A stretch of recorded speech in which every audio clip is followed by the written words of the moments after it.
100% 2 दिवसातच तुम्हाला रिझल्ट मिळणार आहे. Okay okay. हजबंड वाईफच्या ना रिलेशनमध्ये प्रॉब्लेम्स असतात, कारण डिवोर्सचे पण भरपूर आता प्रॉब्लेम चालू आहेत. तर ह्यासाठी मॅनिफेस्टेशननी आपण रिलेशन स्टेबल करू शकतो का? हो दादा, 100% करू शकतो. आधी तर डिवोर्स किंवा ब्रेकअपचे प्रॉब्लेम्स का क्रिएट झालेत, तर दोघा पार्टनरमध्ये अंडरस्टँडिंग खूप कमी झाली आहे. कारण का, स्ट्रेस आहे, मनी प्रॉब्लेम्स आहेत, सगळंच आहे. मग ते काय होतं, पार्टनरवरच रागाराग निघाली जाते.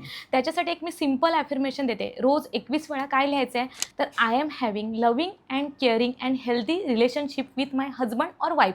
म्हणजे हजबंड ऑर वाईफच्या ठिकाणी तुम्ही तुमच्या पार्टनरचं नाव टाकायचं आहे आणि ते 21 वेळा लिहायचं आहे. ते लिहिल्यानंतर काय करायचं आहे, त्या पर्सनचं नाव घेऊन, म्हणजे ABC, I am sorry, please forgive me, thank you, I love you, हे सकाळी 108 वेळा आणि संध्याकाळी रात्री झोपताना 108 वेळा I am sorry, please forgive me, thank you, I love you, त्या पर्सनच्या नावाने चॅन्टिंग करायचं आहे. 2 ते 3 दिवसातच तुम्हाला तुमच्या रिलेशनशिपमध्ये इम्प्रूव्हमेंट होईल. एवढं ॲफर्मेशन. येस 100%, की I am having healthy and loving and caring relationship with my husband or wife. म्हणजे त्या हजबंड ऑर वाईफच्या वर्ड जागी तुम्ही त्यांचं नेम स्पेसिफिकली मेन्शन करायचं आहे. 100% वर्क करतं. फक्त ह्या गोष्टीसाठी काय आहे, लॉ ऑफ अट्रॅक्शन काय म्हणतं, की तुमचा त्या गोष्टीवर किती बिलीफ आहे. जर बिलीफ असेल तरच, म्हणजे तुम्ही जे ॲफर्मेशन लिहिताय त्यावेळी तुमची फिलिंगच तशी असली पाहिजे, की ह्या ॲफर्मेशन सोबत माझ्या पार्टनर सोबत रिलेशन खूप इम्प्रूव्ह होत आहे. 100% 2 दिवसातच तुम्हाला रिझल्ट मिळणार आहे. Okay okay.